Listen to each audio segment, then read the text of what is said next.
Indonesia. As the largest archipelagic country in the world, Indonesia is aware that this country has tremendous potential to become a global maritime axis. Armed with this strength, Indonesia continues to strive to build an ocean-based economy for the prosperity of its people. The Indonesian Ministry of Maritime Affairs and Fisheries is committed to encouraging the growth of the maritime sector with various policies. One of them is the utilization of marine space suitability. But what is ocean space? Sea space is a repository that covers the entire scope of water space on Earth, which connects land with land and other natural forms. It is a geographical and ecological unit, as well as all related elements and whose boundaries and systems are determined by statutory, regulation, and international law. The Ministry of Maritime Affairs and Fisheries is authorized to provide legal certainty for business and investment for all Indonesian people from various backgrounds. This licensing policy is a control apparatus in realizing sustainable marine space development.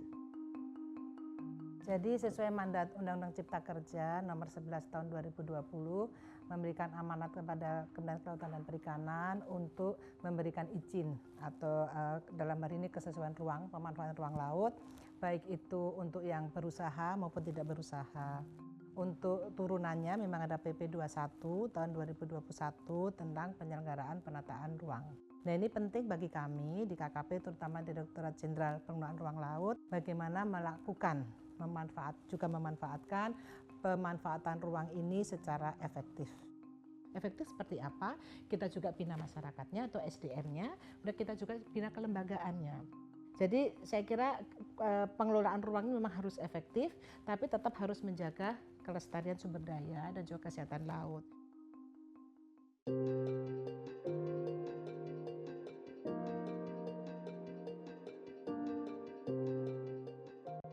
In its implementation, of course, it requires synergy from various parties, from ministries, institutions, to regional authorities. As one form of the collaboration, the Directorate General of Marine Spatial Management of the Ministry of Maritime Affairs and Fisheries synergize and supports the Ministry of Transportation. Through the Indonesian Aviation Academy or API Banyuwangi, the two ministries started an agenda for cooperation in the management of marine space in the form of a water aerodrome or seaplane landing training area. Kerjasama ini semula berawal dari amanah yang diberikan oleh Kementerian Perhubungan kepada BPSDM yang merupakan eselon 1 dari API Banyuwangi. Nah, kami sebagai pelaksana penyiapan SDM ini dibebankan amanah untuk melaksanakan program tentang seaplane. Dalam hal ini yang berwenang tentunya adalah KKP untuk Teluk Pangpang.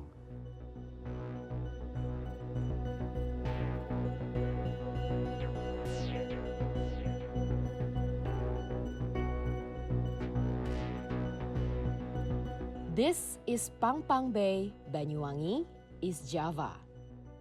The bay is the main choice for the marine space management activities for the water aerodrome or seaplane landing area.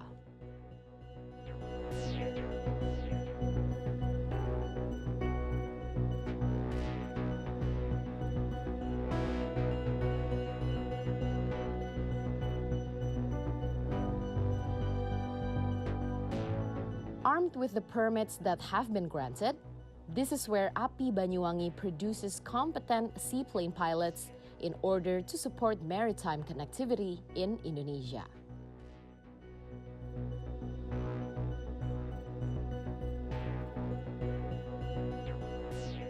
Teluk Pangpang itu sendiri dipilih karena memang dari sisi hasil survei batrimetri dan hidrosonografi itu sangat mendukung untuk kegiatan operasional seaplane itu sendiri.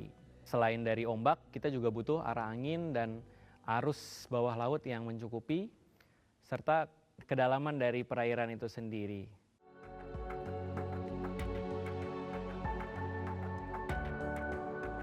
API Banyuwangi, as the only academy for seaplane pilots in Southeast Asia, welcomes this agenda by preparing its newest modified aircraft for use at Pangpang Bay, Banyuwangi.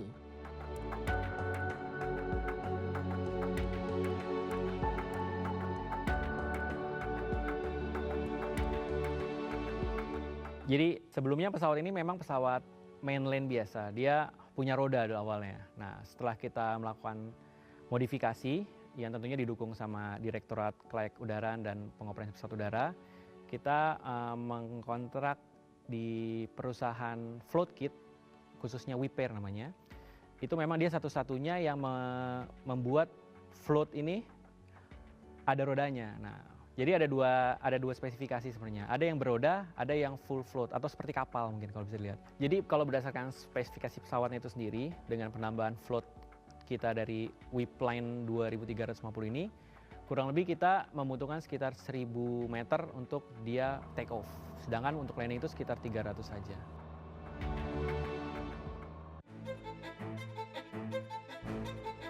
Like pearls, coastal communities are the main assets of the Ministry of Maritime Affairs and Fisheries. By empowering coastal communities, Indonesia's economic equity in the context of developing sustainable local ecosystems will be realized. Jadi kita hire beberapa warga setempat untuk melaksanakan inspeksi aerodrome tersebut pada saat kita akan pakai dan pemasangannya. Sambil pada saat itu, Mbak, nanti ada yang mengeskort di sana, jadi tetap aja yang nunggu. Ini kita memberdayakan penduduk di sana setelah kita melakukan, kita berikan pendidikan atau training apa-apa yang perlu dilakukan pada saat kita mau melaksanakan atau pemakaian water aerodrome di sana.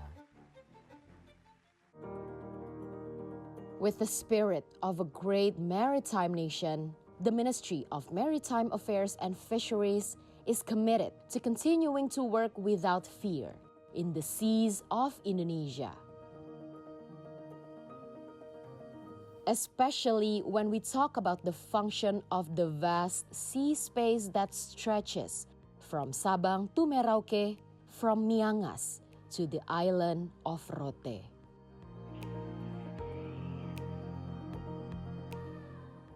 Captain, thank you so much for the ride.